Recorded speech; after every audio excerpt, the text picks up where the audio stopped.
Bueno, buenas noches a todos. Estamos aquí con una persona a la que yo aprecio y admiro mucho, como académico y como ser humano y como gente de izquierda, que eso cada vez hay menos.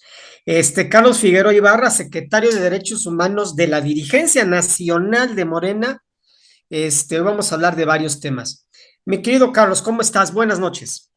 Muy bien, Roberto, acabando de salir de mi otra faceta, que es la de académico, del evento que tú divulgaste, el cuarto foro sobre medio ambiente y desarrollo. Aprovecho este medio para decir que se está realizando en el Barroco de 12 a 2 de la tarde y en la Casa del Libro de 17 a 19. Hoy fui la primera sesión, los esperamos mañana. También va a estar Víctor Toledo, el exsecretario de Medio Ambiente, va a estar Ekar Boege, un antropólogo de primera.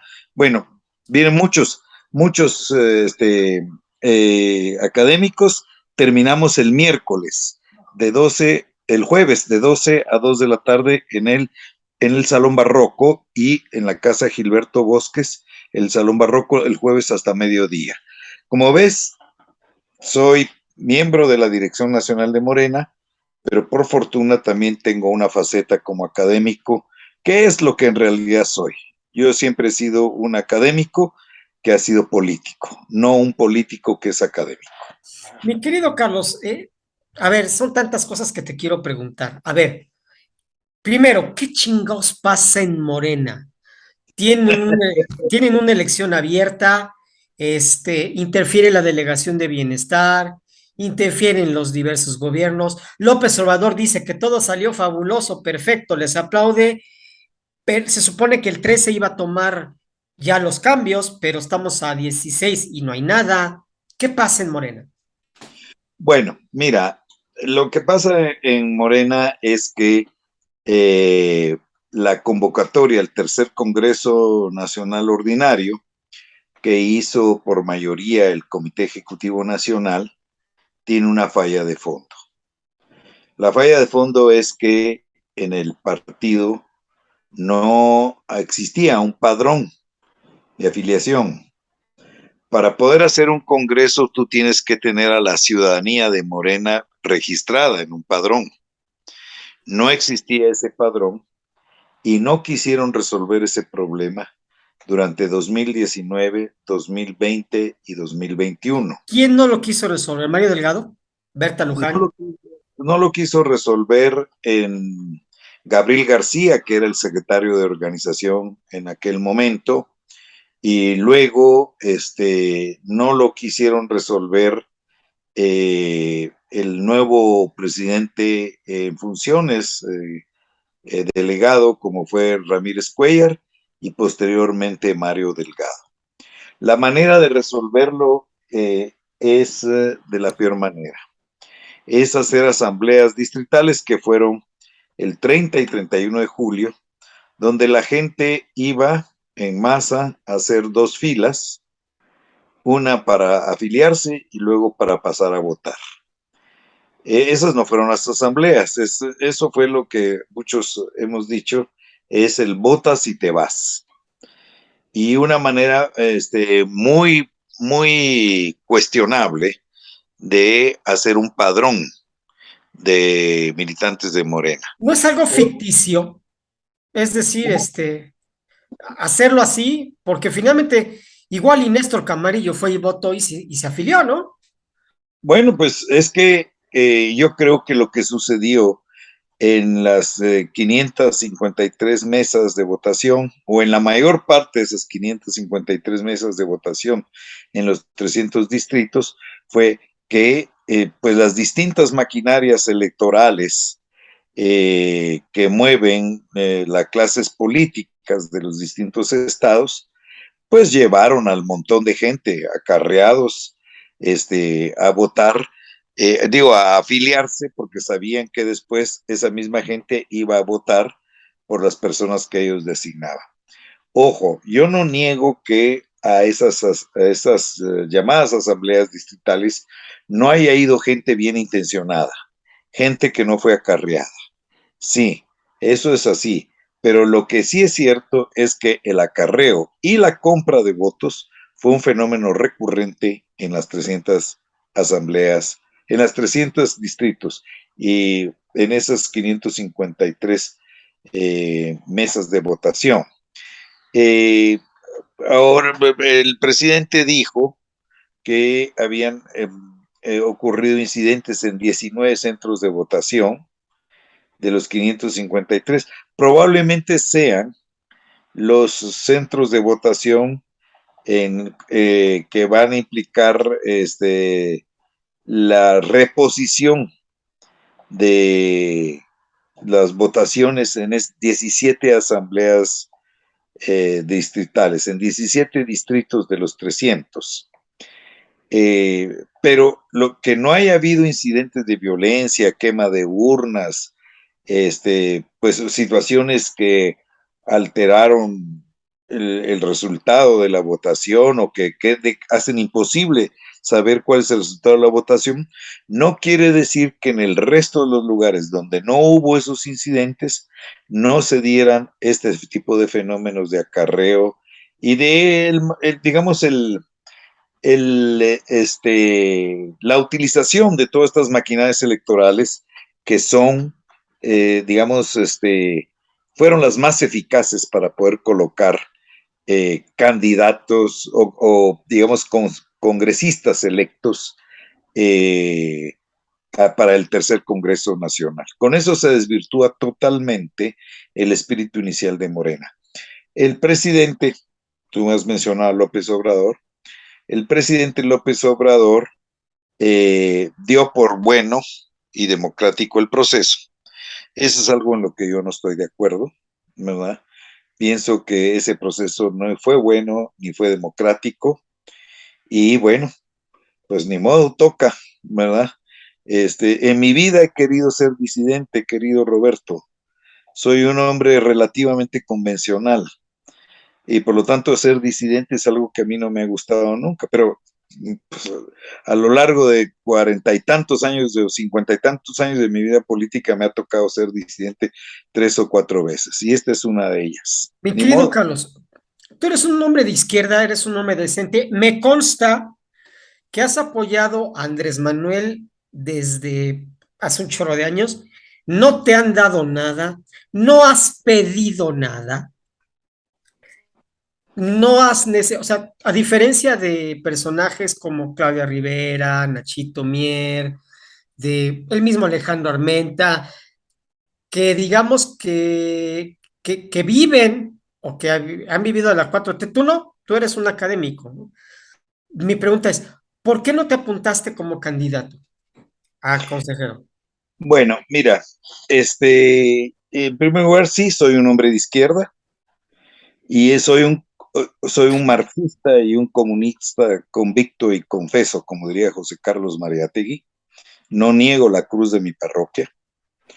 Y decidí ingresar a un partido como Morena, que no es un partido marxista, ni es un partido comunista, ni nada de eso, pero que sí es un partido de izquierda, porque hoy la izquierda no se caracteriza por tener una ideología en específico, es una multiplicidad de ideologías y lo que unifica a los partidos de izquierda son los proyectos políticos, ¿verdad?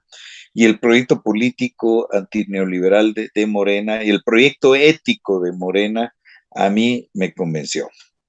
En segundo lugar, fíjate tú que yo he sido muy afortunado en Morena. He sido, fui electo consejero estatal, luego miembro del comité ejecutivo estatal entre el 2012 y el 2015, y en el 2015 fui electo,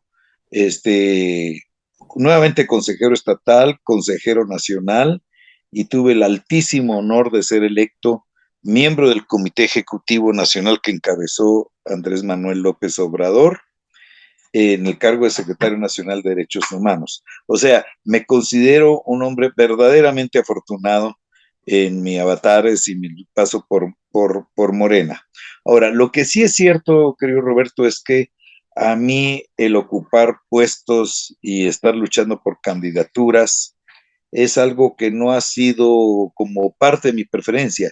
Yo lo que hubiera querido ser es formar parte del Instituto de Formación Política, porque además tengo todas las credenciales para ser parte de ese Instituto de Formación Política. Durante muchos años me dediqué a la formación política aquí en Morena. Eh, Soy académico, tengo el grado de licenciatura, maestría y doctorado en sociología, soy doctor honoris causa por la Universidad de San Carlos de Guatemala.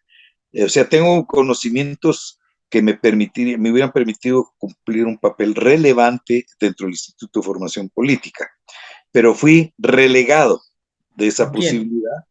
posibilidad por Rafael Barajas y Pedro Miguel, concretamente. Ellos fueron los que decidieron relegarme de esa posibilidad de aportar al partido, producto de las divergencias internas. Yo no estuve de acuerdo con la forma en que ellos concebían al instituto, que es una forma centralizada absolutamente, que deja poco espacio para que en los distintos estados, en las distintas entidades, intelectualidades y cuadros pudieran tener la autonomía para poder construir institutos estatales de formación política. Ellos tienen una visión absolutamente centralizada y muy vedetista de la formación política. Se consideran, pues, los ideólogos y teóricos del partido. Bueno, tú puedes ver ahí lo que dice Pedro Miguel, ¿verdad? Con respecto a este proceso, dice Pedro Miguel que pues ni modo, pues lo eligieron consejero estatal en este proceso de votas y te vas, y él que se quería dedicar a escribir novelas, y ahora pues va a hacer el sacrificio y se va a dedicar a escribir los documentos fundamentales de Morena, ¿verdad? O sea, estaremos esperando la luz iluminadora de Pedro Miguel, lo cual revela un egocentrismo verdaderamente absoluto, Dios. propio pues de todas estas gentes, estas personas que gozaron y han gozado de la amistad de Andrés Manuel y por eso se han apoderado y se creen pues los dueños de todo esto. Bueno, también te quiero decir que en determinado momento, este, pues se lo agradezco. El gobernador Luis Miguel Barbosa me pidió que me hiciera cargo de la Secretaría de Cultura. Yo se lo agradecí muchísimo, pero yo no estoy interesado en ocupar cargos burocráticos dentro del Estado. La verdad, soy muy feliz en la academia, soy muy feliz en mi universidad, mi amada universidad, la Benemérita Universidad Autónoma de Puebla, en el posgrado de Sociología, y he sido muy feliz también haciendo cosas por Morena. Tengo 18 años de militancia en el movimiento López Obradorista. Mi querido Carlos, ¿has hablado? No sé, te voy a preguntar algo que a lo mejor estoy mal. ¿Has hablado con el presidente de lo que pasa en Morena? ¿Te ha tomado la llamada? ¿Le has marcado? ¿O de pronto desde que es presidente ya? No, yo a Andrés Manuel lo dejé de ver desde, pues desde el momento en que fue electo. Todavía en el transcurso de la campaña del 2018 lo pude ver en eventos masivos, pero yo no soy una persona que sea amigo del presidente, ni siquiera, digamos, formo parte del grupo más cercano que él podía tener. Entonces, lo más que he podido hacer es hacerle llegar mensajes a través de personas que sí son cercanas a él, por diversos motivos. Eh, eh, a ver, ¿por qué el presidente? A ver, ya te lo pregunté una vez ahí en persona, hace como 2 años. Sí, ¿Qué chingados el presidente no pone en orden en Morena? ¿Por qué no da un manotazo y dice, a ver, el dirigente nacional va a ser aquí, el dirigente del consejo, la dirigente va a ser ella, y por favor anden derechitos, porque, a ver, Morena podrá hacer lo que quieras, pero gobierna el país, gobierna el estado, gobierna 22 estados, tiene la mayor intención del voto, y por ejemplo, en entidades como Puebla no se le ve forma, no se le ve nada. regaló Puebla Capital la elección pasada de una manera vil, de una manera miserable, regaló la elección, se hizo fraude a través de unas encuestas bien absurdas, ¿no? Eh, las corcholatas están cada vez más peleadas y divididas. ¿Por qué el presidente no pone orden cuando es el único que podría poner orden y que tiene la ascendencia moral para que los demás le hagan caso? Bueno, tienes razón en decir que Andrés Manuel López Obrador tiene la autoridad moral para poder, por haber, digamos, intervenido y poner orden en el partido. Yo estoy absolutamente convencido, te lo digo como sociólogo, que ha estudiado el tema del liderazgo carismático, ¿no? Es un tema de la sociología. Y yo te puedo decir que liderazgos como los de Andrés Manuel surgen cada 100 años, 150 años, o sea, son liderazgos que tiene que haber una conjunción muy compleja de factores históricos y sociales para que surjan ese tipo de liderazgos carismáticos. Y Morena es lo que es por el esfuerzo de millones de personas, entre ellas el pequeño esfuerzo que pude haber hecho yo, pero fundamentalmente Morena es lo que ha llegado a ser por ese liderazgo carismático. Eso no lo podemos negar. ¿Por qué no pone orden? Y Bueno, al mismo tiempo, hay otro motivo, creo yo. Hay un motivo por el cual creo que él está absolutamente convencido de la separación entre el partido y el Estado, entre el partido y el gobierno. Está absolutamente convencido de que el presidencialismo imperial que convertía al presidente de la República en el líder nato del partido oficial es algo que le hizo mucho daño a la democracia en México. Por lo tanto, él prefirió alejarse, pedir licencia, eso es para no incurrir en eso. Luego, el otro elemento es que sabía él muy bien que las tareas de gobierno del gobierno federal que él encabeza iban a ser sumamente intensas y complejas, como efectivamente ha estado sucediendo. Andrés Manuel es un presidente que trabaja 16 horas diarias. Es un hombre que yo diría que en estos años ha desgastado su vida de una manera tremenda debido a la entrega que ha tenido. Por lo tanto, no tenía mucho tiempo para poder dedicarle a toda la compleja situación que se creó en Morena como producto de que Morena se vio de repente con mucho poder y mucho dinero y con muchas ambiciones. Sin embargo, te lo dije hace 2 años, a mucha militancia de Morena le hubiera gustado que el presidente se hubiera metido unos 50 centavos más en los asuntos de Morena, porque el liderazgo moral de Andrés Manuel es tan fuerte que hubiera bastado una pequeña señal, un mensaje muy discreto, sin que se hubiera metido a intervenir, sin que hubiera roto esa ética que él ha planteado para que las cosas se hubieran compuesto en Morena. Creo que un primer elemento que a mí me parece que es un error es dejar morir a Jacob, ¿verdad? Dejarla sola en medio de toda esta jauría de pasiones y de ambiciones.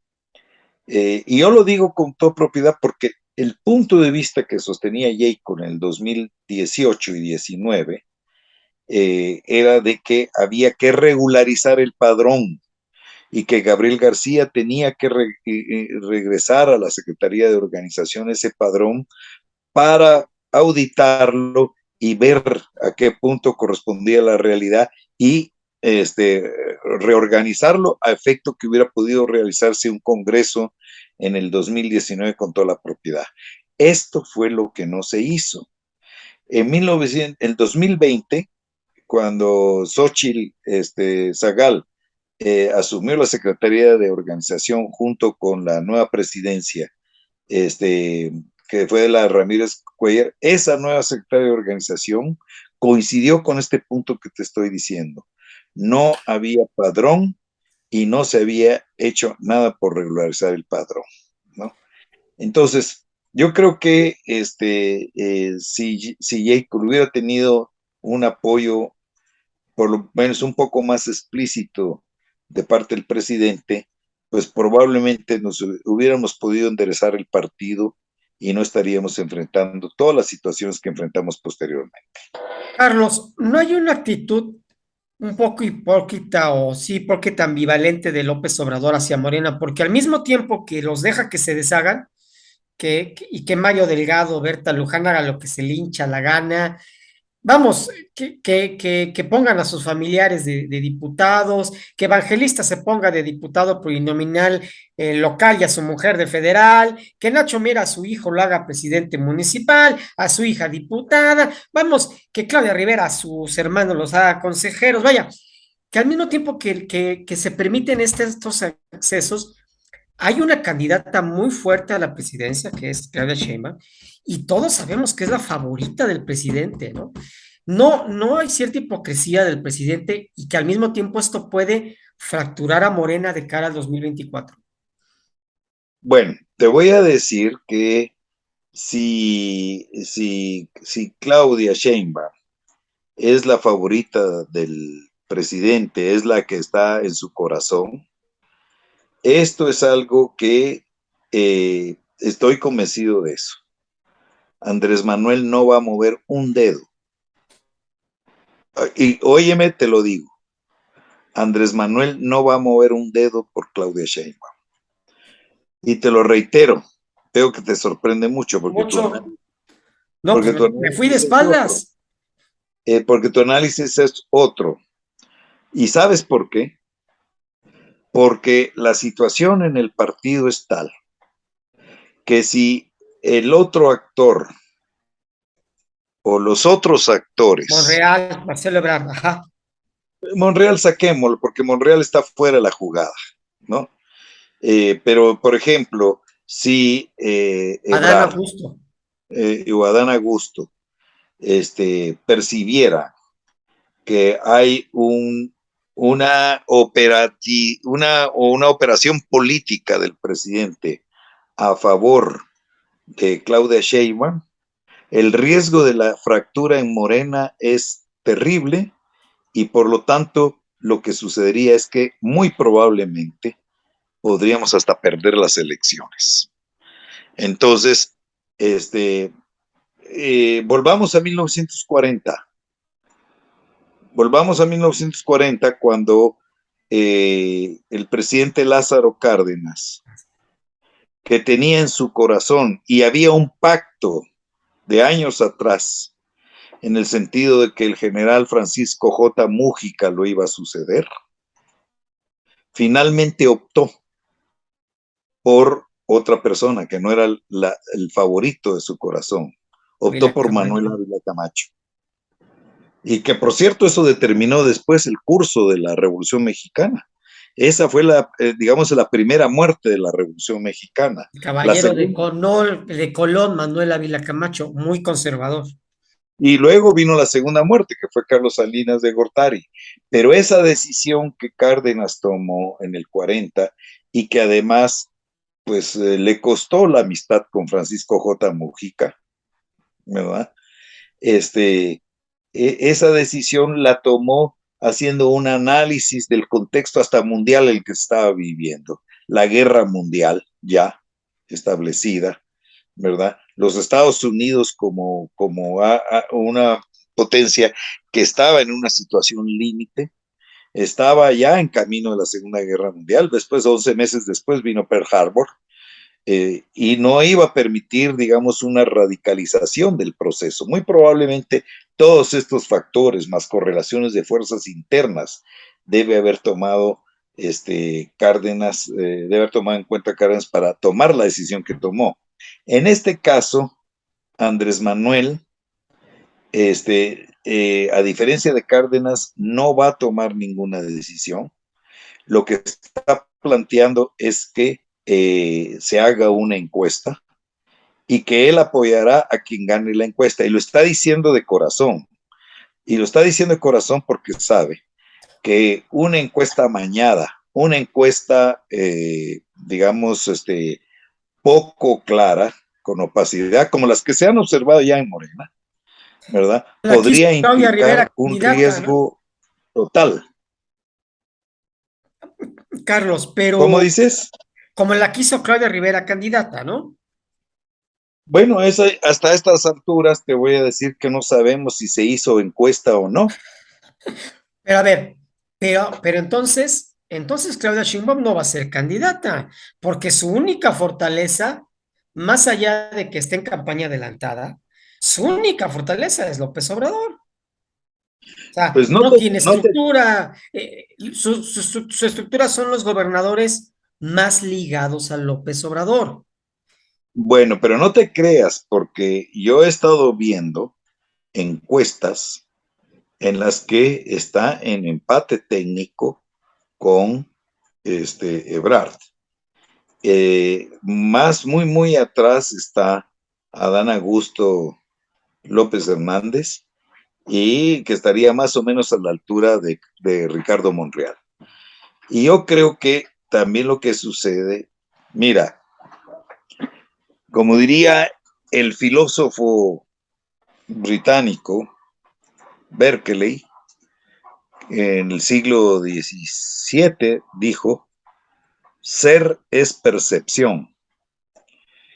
Y eso lo decía él desde su punto de vista idealista, ¿verdad? Que decía que lo único que existía en el mundo era la percepción que todos teníamos del mundo. Pero, Carlos, espérame un momentito, y en política, ese principio idealista de ver que le es cierto.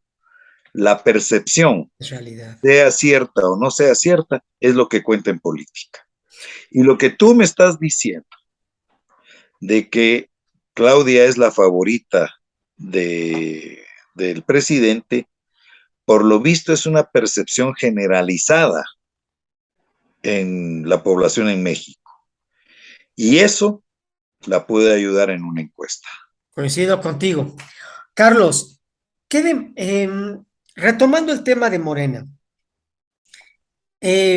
¿por qué, por qué es tan, por qué hay tantos oportunistas? ¿Por qué hay tanta gente que ha hecho barbaridades como las que te acabo de mencionar, ¿no? ¿Por qué, por qué el partido de Andrés Manuel López Obrador, que un partido que se supone que es de izquierda, pues permite elecciones de Estado en las que la Delegación de Bienestar mete mano? Permíteme que un cuate ponga a su esposa de diputada federal y él va de plurinominal local, que un diputado federal ponga a sus dos hijos y a su perro de regidor en Tehuitzingo. ¿Qué pasa con esto? ¿Por qué? Bueno, mira, esto surge como una necesidad en 2018. 2017, más o menos. Eh, si tú te acuerdas, el planteamiento en cual estaba insistiendo Andrés Manuel en el 2016, 2017, era que la alianza de Morena iba a ser con la sociedad, no con los partidos políticos. Lo recuerdo. Sin embargo, conforme nos fuimos acercando al proceso, nos fuimos dando cuenta que era necesario una victoria contundente de Morena para que no nos hicieran fraude. Una victoria con pocos puntos de diferencia, la maquinaria de toda la derecha neoliberal, empezando por la del INE, nos hubieran volteado la elección. Era necesario hacer una elección lo más contundente posible, que fue lo que hicimos. 53% de los votos, 30 millones de votos. Y eso se logró haciendo un giro total en la estrategia. Y ese giro fue pasar de la alianza es con la sociedad a el planteamiento de no te pregunto de dónde vienes, sino te pregunto hacia dónde vas, que es un aforismo de Castillo, de el fundador del Eberto PMT, Castillo. de Eberto Castillo, ¿no? Que lo usó mucho Andrés Manuel.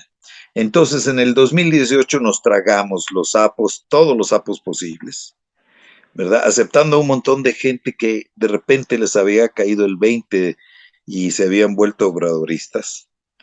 Y bueno, lo aceptamos y nos Pero ¿por qué no se disciplinamos les a pone eso. límite, Carlos? ¿Por qué no hay nadie que les Es que diga, a ver, ahora, lo que ahora sucede es que lo que era necesidad en el 2018, la actual dirigencia del partido la ha vuelto virtud, ¿verdad? Y entonces consideran, yo lo que pienso, consideran que esta puede ser una muy buena estrategia para quebrarle el espinazo al PRI, ¿verdad?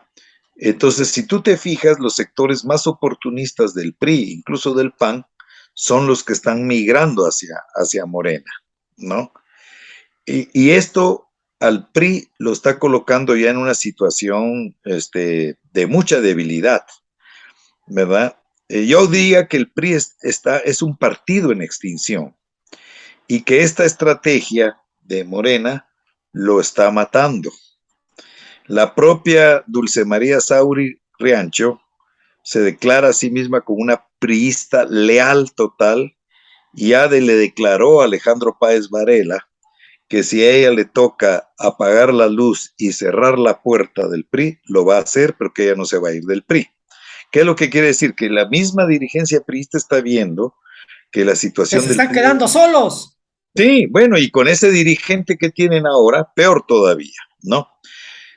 Pero el problema es el siguiente, Roberto. El PRI puede estarse muriendo, puede estarse debilitando, pero lo que sigue siendo poderosísima, es la cultura política priista. La cultura política priista es como la humedad, invade los muros más fuertes y corroe los metales más duros. Carlos, tenemos 2 minutos, poquito Muy menos. bien. ¿Esta cultura priista se está apoderando de Morena? Esta es la gran batalla que tenemos. La lectura autocomplaciente que hace la dirigencia de Morena es que ellos van a educar a todos estos que llegan en los principios de la 4T. La lectura pesimista que otros hacemos es que nos va a pasar lo que a los romanos les pasó con los griegos. Conquistaron Grecia, pero los romanos se helenizaron totalmente. Y ese es el gran riesgo que tenemos. Desde tu perspectiva, ¿qué necesita Morena de aquí al 2024? Bueno, Morena necesita, en primer lugar, democratizar su vida política. En primer lugar, en segundo lugar, creo que necesita no reponer asambleas, estas asambleas distritales, sino cambiar totalmente la concepción que aprobó hace unos meses pues, con respecto a esta convocatoria. Necesitamos hacer asambleas de adeveras y poner candados para la gente que va a participar como candidatos y no abrir las puertas como se hizo en este proceso del 30 y 31 de julio, donde el partido abrió las puertas y se hace la lectura complaciente de que es una fiesta democrática porque las masas espontánea y democráticamente llegan a unirse a Morena.